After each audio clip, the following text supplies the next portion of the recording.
ಮಲ್ಲಿಗೆ ಕೊಡಗು, ಮಲ್ಲಿಗೆಗೆ ಮೈಸೂರು, ಸುದ್ದಿಗೆ news one.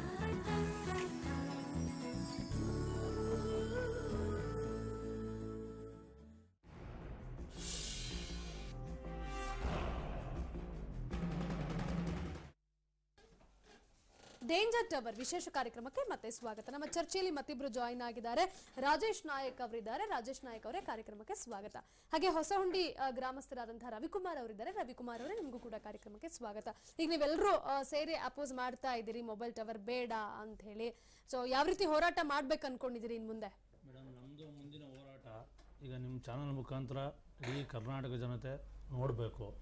ಇದ್ರ ಬಗ್ಗೆಯಲ್ಲಿ ತಮ್ಮ ಹೆಸರು ಗೊತ್ತಾಗ ಆದರ್ಶ್ ಅವರು ಹೇಳಿದ್ದಾರೆ. ಮೊಬೈಲ್ ಟವರಿಂದ ಏನು ಪ್ರಾಬ್ಲಮ್ ಆಗುತ್ತೆ, ಏನಾಗ್ಬೋದು, ಏನಾಗಿದೆ ಅನ್ನೋದು ಹೇಳಿದೆ. ಇನ್ನು ಮುಂದಿನ ಹೋರಾಟ ಏನಪ್ಪ ಅಂತಂದರೆ, ಇದನ್ನು ನಿಲ್ಲಿಸಿಲ್ಲ ಅಂದರೆ ಉಪವಾಸ ಸತ್ಯಾಗ್ರಹ, DC ಆಫೀಸ್ ಮುಂದೆ ಉಪವಾಸ ಸತ್ಯಾಗ್ರಹ ಕೂತ್ಕೊಳ್ತೀವಿ. ನಮ್ಮ ಪ್ರಾಣ ಹೋದ್ರೂ ಪರವಾಗಿಲ್ಲ. ಊರಲ್ಲಿ ಒಂದು ಒಳ್ಳೇದಾಗಬೇಕು ಅಂದರೆ ಅದನ್ನು ಮಾಡೋಕ್ಕೆ ನಾವು ರೆಡಿ ಇದ್ದೀವಿ. ನಾವು ಇವಾಗ ಆಲ್ರೆಡಿ ತಹಸೀಲ್ದಾರ್ ಅವ್ರಿಗೆ ಹೇಳಿದ್ದೀವಿ, ನೀವು ದಯಮಾಡಿ ನಿಮ್ಮ ಚಾನಲ್ ಅವರು ತಹಸೀಲ್ದಾರ್ ಅವ್ರಿಗೂ ಏನಾಗೈತೆ ಏನು ಅಂತ ನೀವು ಒಂದ್ಸಲ ಕೇಳಿ ನೋಡಿ, ಫೋನ್ ಮಾಡಿ ಬೇಕಾರೆ. ನಮ್ಮ PDO ಅವರು ಅಕಸ್ಮಾತು ಸಾಯ ಬೆಳೆದಂಗೆ ಒಳಗಡೆ ಕೊಟ್ಟವರು ಏನೋ ನಮಗೆ ಗೊತ್ತಿಲ್ಲ. ಯಾಕೆ ನಾವು ಅದನ್ನು ವಿಚಾರಿಸಿಲ್ಲ. ಅವ್ರು ನಾವು ಕೊಟ್ಟಿಲ್ಲ, ನಮಗೆ ಬರಲ್ಲ ಅಂತ ಇದ್ದಾರೆ. ನಮಗೆ ಬರಲ್ಲ ಅಂತಂದ್ರೆ ಒಳಗಡೆ ಕೊಟ್ಟಿರ್ತಾರೆ, ಅದನ್ನು ಹೇಳೋಕ್ಕಾಗಲ್ಲ. ಯಾಕಂದ್ರೆ ನಮ್ಮ ಪಂಚಾಯತಿ ಲಿಮಿಟಲ್ಲಿ ಏನಾಗ್ಬಿಟ್ಟೈತೆ ಅಂದರೆ, ಒಳಗಡೆ ಅವ್ರು ಏನು ಬೇಕು ಅದನ್ನ ಅವರು ಸ್ವಂತನೇ ಮಾಡ್ಕೊಳ್ಬಿಡ್ತಾರೆ. ಇವಾಗ ಇರೋ ಸಿಚುವೇಶನ್ ಏನಪ್ಪ ಅಂದ್ರೆ, ನಮ್ಮ ಹೊಸಹುಂಡಿ ಗ್ರಾಮ ಪಂಚಾಯತಿಲಿ ಯಾವುದೇ ಒಂದು ಕಾರ್ಯ ಏನಾದರೂ ಅಷ್ಟೇ ಒಳ್ಳೇದಕ್ಕೆ ಜನ ಬರಲ್ಲ ಮುಂದೆ. ಯಾವುದೇ ಅಧಿಕಾರಿ ವರ್ಗದವರಾಗ್ಬೋದು ಅಥವಾ ಸ್ಥಳೀಯ ಜನಪ್ರತಿನಿಧಿಗಳಾಗ್ಬೋದು, ಈ ಕಾರ್ಯಗಳಿಗೆ ಬರಲ್ಲ. ಮೇನ್ ಏನಪ್ಪ ಅಂತಂದರೆ, ಅವ್ರು ಬಂದು ಬೇರೆ ಯಾವ್ದಾದ್ರು ಕೆಟ್ಟದು ನೋಡಿ, ಇದು ಕೆಟ್ಟದು ಅಂತ ಗೊತ್ತಿದ್ರು ಬಂದು ಯಾರು ಪಾಪ ನಿಂತ್ಕೊಳ್ಳಲ್ಲ. ಅದರಿಂದ ನೀವು ನಿಮ್ಮ ಚಾನಲ್ ಮುಖಾಂತರ DC ಅವ್ರಿಗೂ ತಹಸೀಲ್ದಾರ್ ಅವ್ರಿಗೂ ಫೋನ್ ಮಾಡಿ ಇದ್ರ ಬಗ್ಗೆ ಏನು ಅಂತ ವಿಚಾರಿಸಿ. ನಾವೀಗೆಲ್ಲ ಕೊಟ್ಟಿದ್ದೀವಿ. ಈಗ ನಾನು ನೋಡ್ತಾ ಇದ್ದೆ ಇಷ್ಟೊತ್ತಂಗೆ TVನ. ನೀವು ಹೇಳ್ತಾರೆ ಈಗ ಅವರು ಕಳ್ತನೇ ಮಾಡ್ತಾ ಇರೋದು ಏನು ಅಂದ್ರೆ, ಬೆಳಗಿನ ಟೈಮ್ ಈಗ ಅವ್ರು ತಕೊಂಡವ್ರೆ ಕರೆಕ್ಟ್ ಆಗಿ ಅಂತಂದ್ರೆ ಬೆಳಗಿನ ಟೈಮಲ್ಲಿ ಕೆಲಸ ಮಾಡ್ಬೋದೈತಲ್ಲ. ಅಂದ್ರೆ ರಾತ್ರಿ ಹೊತ್ತು ಏನು ಕೆಲಸ ಮಾಡಿದ್ರು? ಲೈಟ್ ಕಂಬ ಹಾಕಕ್ಕೆ ಪರ್ಮಿಷನ್ ಕೇಳ್ತಾರಲ್ಲ. ಇಲ್ಲ ಮೇಡಮ್, ನಾನೊಬ್ಬ KV ಕಾಂಟ್ರಾಕ್ಟ್ರು, ಸಬ್ ಕಾಂಟ್ರಾಕ್ಟ್ರು. ನಾವು ಒಂದು ಕಂಬ ನೆಡಬೇಕಾದ್ರೆ, ಒಬ್ಬ ರೈತನ ಜಮೀನು ನೆಡಬೇಕಾದ್ರೆ ಇವತ್ತಿನ ಇದರಲ್ಲಿ ಪರ್ಮಿಷನ್ ತಗೋಬೇಕು. ಆ ಪರ್ಮಿಷನ್ ಕೊಡ್ಲಿಲ್ಲ ಅಂತಂದ್ರೆ ರೈತ ನಾವು ಹಾಕಂಗಿಲ್ಲ ಅಲ್ಲಿ. ಇವರು ಜಾಗದ ಓನರ್ ಮಾತ್ರ ಪರ್ಮಿಷನ್ ತಗೊಳ್ತಾರೆ, ಅಕ್ಕಪಕ್ಕದ ಮನೆಯವ್ರು ಪರ್ಮಿಷನ್ ತಗೊಂಡಿದಾರ ಏನೋ ಇದ್ರ ಬಗ್ಗೆ ಏನು ವಿಚಾರಿಸಿದಾರ ಅದು ಗೊತ್ತಿಲ್ಲ. ಸುಮ್ಮನೆ ಹಾಕಿದ್ರು. ಏನಪ್ಪ ಅಂದ್ರೆ ಇವರು ಕಳ್ಳರು ಅಂತ ಏನಕ್ಕೆ ಅಂದ್ರೆ, ರಾತ್ರಿ ಹೊತ್ತು ಕೆಲಸ ಮಾಡೋದಿಲ್ಲ. ಯಾರು ಬೆಳಗಿನ ಟೈಮಲ್ಲಿ ಕೆಲಸ ಮಾಡಿಲ್ಲ. ನಿರ್ಮಾಣ ಮಾಡ್ಬಿಡೋಣ, ಮಾಡ್ಕೊಂಡಿದೀವಿ, ಲಕ್ಷಾಂತರ ರೂಪಾಯಿ ದುಡ್ಡು ಕೊಟ್ಟಿದ್ದೀವಿ, ಕೇಸ್ ಹಾಕ್ತೀನಿ ಅಂತಾರೆ. ನನಗೆ ಹೆಂಗ್ ಎದುರಿಸ್ತಾರೆ. ನಾನು ಹಾಕಪ್ಪ ನನ್ನ ಈಗ ನಿಮ್ ಭಾಗದ ಶಾಸಕರನ್ನ ಭೇಟಿ ಮಾಡಿದ್ರ? ಶಾಸಕರು ಹೇಳಿದ್ದಾರೆ, ಶಾಸಕರು ಜೊತೆಗೆ ಜೊತೆಲೆ ಇತ್ಕೊಂಡು ಅವ್ರ ಮನೆಗೆ ಹೋದಾಗ ನಾವ್ ಹಿಂಗ ಆಗೈತೆ ಅಂತ ಅಂದಾಗ ಅವರೇ ಫೋನ್ ಮಾಡಿ ಖುದ್ದಾಗಿ ತಹಸೀಲ್ದಾರ್ ಫೋನ್ ಮಾಡಿ, ಇಲ್ಲ ಸರ್ ನಾನು ಕಳ್ಸಿದೀನಿ ಸರ್, ಅವ್ರಿಗೆ ನಾನು ಹಾಕಿದ್ದೀನಿ ಅಂತಂತಾರೆ. ಪೊಲೀಸ್ ಸ್ಟೇಷನ್ಗೆ ಹೋಗಿ ಕೇಳಿದ್ರೆ ಪೊಲೀಸ್ ಸ್ಟೇಷನ್ ಅಂತಾರೆ, ನೋಡ್ರಿ ಅವ್ರಿಗೆ ಆರ್ಡರ್ ಆಗೈತೆ ಕಣ್ರಿ, ನೀವು ಆತರ ಎಲ್ಲ ಸರ್ಕಾರದಿಂದ ಆದೇಶ ಆಗದೆ ಆತರ ಎಲ್ಲ ತಡಿಬೇಡಿ ಕಣ್ರಿ, ಆತರ ತಡೆದ್ರೆ ನಾವು ನಿಮ್ ಮುನ್ನೆ ಒಳಗಡೆ ಕುಣಿಸ್ತೀವಿ. ಏನಕ್ಕೆ?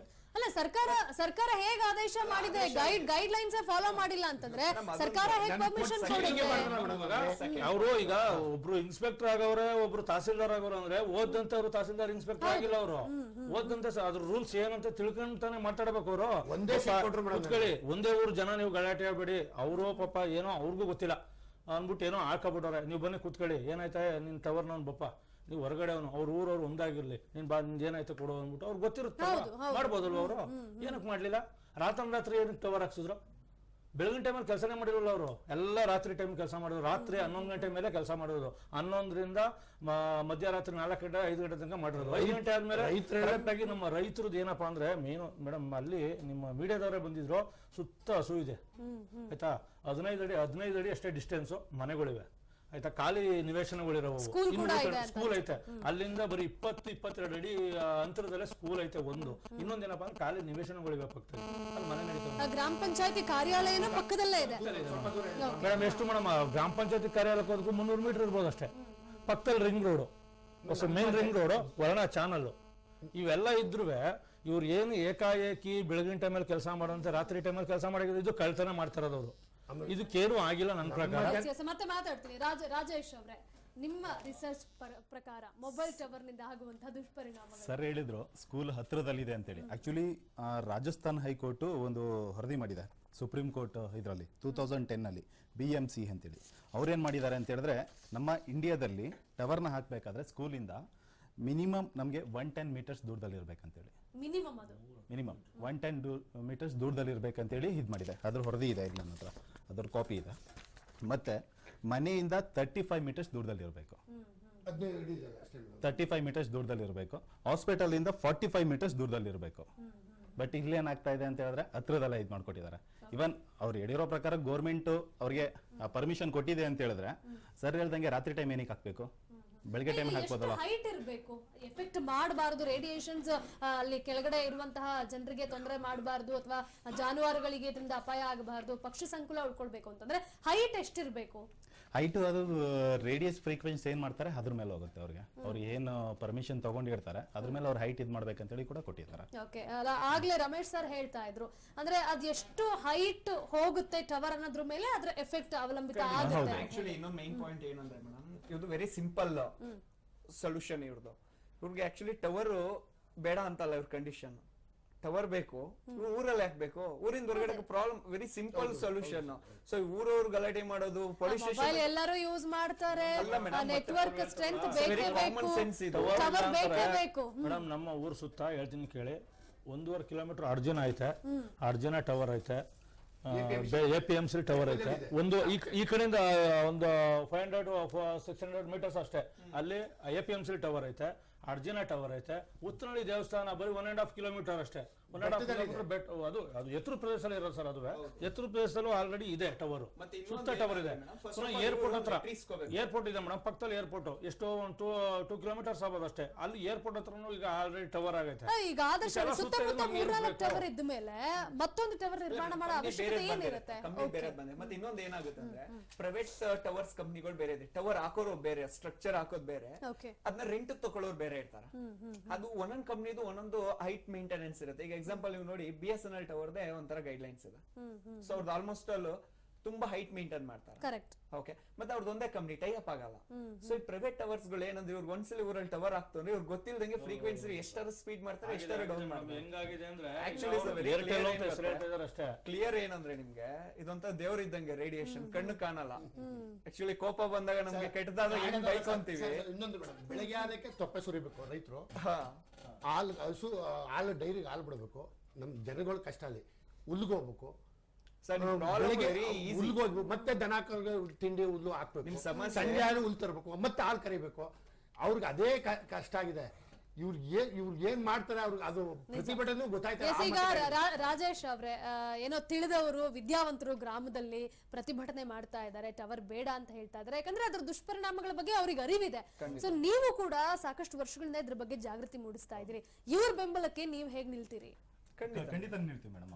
ಅವ್ರ ಬೆಂಬಲಕ್ಕೆ ನಮ್ಮ ಫೌಂಡೇಶನ್ ಇಂದ ಏನ್ ಸಪೋರ್ಟ್ ಬೇಕು, ಲೀಗಲಿ ಏನ್ ಸಪೋರ್ಟ್ ಬೇಕು ಅದು ಖಂಡಿತ ನಾವು ಸಪೋರ್ಟ್ ಮಾಡ್ತೀವಿ. ಇವತ್ತು ಕೂಡ ಅವ್ರಿಗೆ ನಾವು ಬರೋಕ್ಕಿಂತ ಮುಂಚೆ ಕೂಡ ಹೇಳಿದೀವಿ, ಅವ್ರೂರಲ್ಲಿ ಇದ್ರ ಬಗ್ಗೆ ಜಾಗೃತಿ ಮೂಡಿಸೋ ಕೆಲಸ ನಾವು ಮಾಡ್ತೀವಿ, ಖಂಡಿತ ಮಾಡ್ಕೊಡ್ತೀವಿ. ಇವನ್ ನಾಳೆನೇ ಕೂಡ ಹೋಗಿ ಅವ್ರೂರಲ್ಲಿ ಜಾಗೃತಿ ಮೂಡಿಸೋ ಕಾರ್ಯಕ್ರಮ ಮಾಡ್ತಾ ಇದ್ದೀವಿ. ಅದ್ರ ಜೊತೆಗೆ ಲೀಗಲಿ ಕೂಡ ನಿಮ್ ಸಪೋರ್ಟ್ ಬೇಕಾಗುತ್ತೆ. ಯಾಕಂದ್ರೆ ನೋಡಿ ಪೊಲೀಸ್ ಸ್ಟೇಷನ್ ಅಲ್ಲೇ ಯಾವ ರೀತಿಯಾಗಿ ಮೋಸ ಮಾಡಿದ್ದಾರೆ ಅಂತ ಹೇಳಿ ಒಂದು 7,000 ಸೆಮಿನಾರ್ಸ್ ಎಜುಕೇಟೆಡ್ಸ್ ಗೆ ಗೈಡ್ ಲೈನ್ಸ್ ಕೊಡ್ತಾರೆ. ನಾವು ಹಳ್ಳಿಲಿ ಹೋಗಿ ಕಾರ್ಯಕ್ರಮ ಮಾಡ್ತಿಲ್ಲ, ಎಲ್ಲ schools, college, hospital, police stations, lawyers ಗಳಿಗೆ ಇದ್ರ ಬಗ್ಗೆ ಗೈಡ್ ಲೈನ್ಸ್ ಗಳನ್ನ ಜಾಗೃತಿ ಮೂಡಿಸ್ತಾ ಇರೋಂಥದ್ದು. ಯಾಕೆಂದ್ರೆ ಅವ್ರು ಎಜುಕೇಟೆಡ್ ಆದ್ರೆ ಊರುಗಳಲ್ಲಿ ಎಜುಕೇಟ್ ಮಾಡ್ತಾರೆ ಅಂತ. ಬಟ್ ಇಲ್ಲೇನಾಗ್ತಿದೆ, ಅದು ಮಿಸ್ಯೂಸ್ ಆಗ್ತಿದೆ ತುಂಬಾ ಜನಕ್ಕೆ. ಹಳ್ಳಿ ಅವ್ರಿಗೆ ಗೊತ್ತಾಗಲ್ಲ ಮೀನ್ಸ್. ಬಟ್ ಆಕ್ಚುಲಿ ಇವ್ರು ಒಬ್ರದ್ ಸಮಸ್ಯೆ ಅಲ್ಲ ಮೇಡಮ್, ಇದು ಹಲೋ ಕನ್ನಡದಲ್ಲಿ ತುಂಬಾ ಕಡೆ ಸಮಸ್ಯೆಗಳು ಆಗ್ತಿದೆ. ಬಟ್ ಸ್ವಲ್ಪ ಜನ ಹೇಳ್ತಿದ್ದಾರೆ, ಸ್ವಲ್ಪ ಜನ ಹೇಳ್ತಾ ಇದ್ದಾರೆ. ಖಂಡಿತ ನಮ್ಮ ಎನ್ಜಿಒ ಇಂದ ಸೊ ಅವ್ರಿಗೆ ಏನ್ ಸಪೋರ್ಟ್ ಬೇಕು ನಮ್ಮ ಕಡೆಯಿಂದ ಲೀಗಲ್ ಅದ್ರ ಬಗ್ಗೆ ಜಾಗೃತಿ ಏನ್ ಬೇಕು ವೆರಿ ಕ್ಲಿಯರ್ ಆಗಿ ಕೊಡ್ತೀವಿ. ಸೊ ನಮ್ ಟವರ್ಸ್ ಕಂಪ್ನಿಯವ್ರು ಸಮಸ್ಯೆಗಳು ಮಾಡ್ತಿದಾರೆ. ಸರ್ ನೀವು ರಾಂಗ್ ಇನ್ಫಾರ್ಮೇಶನ್ ಕೊಟ್ಟಿದ್ದೀರಾ, ಇದ್ ಮಾಡಿದ್ರಿ.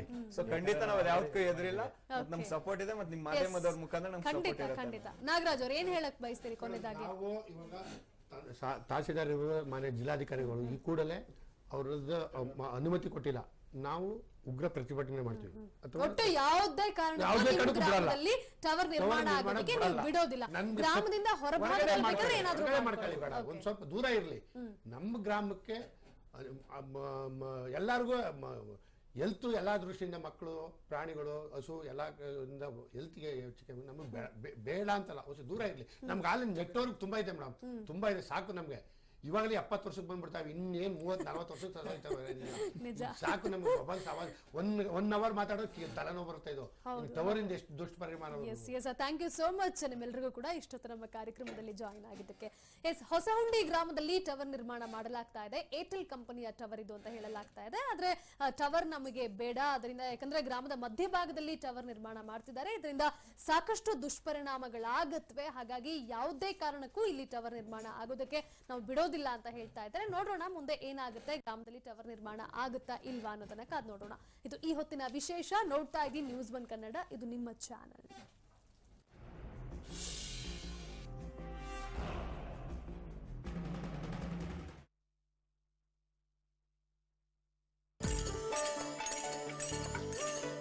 ಜಾನಪದಕ್ಕೆ ಚಾಮರಾಜನಗರ, ಸಕ್ಕರೆಗೆ ಮಂಡ್ಯ, ಕಾಫಿಗೆ ಕೊಡಗು, ಮಲ್ಲಿಗೆಗೆ ಮೈಸೂರು, ಸುದ್ದಿಗೆ ನ್ಯೂಸ್ 1.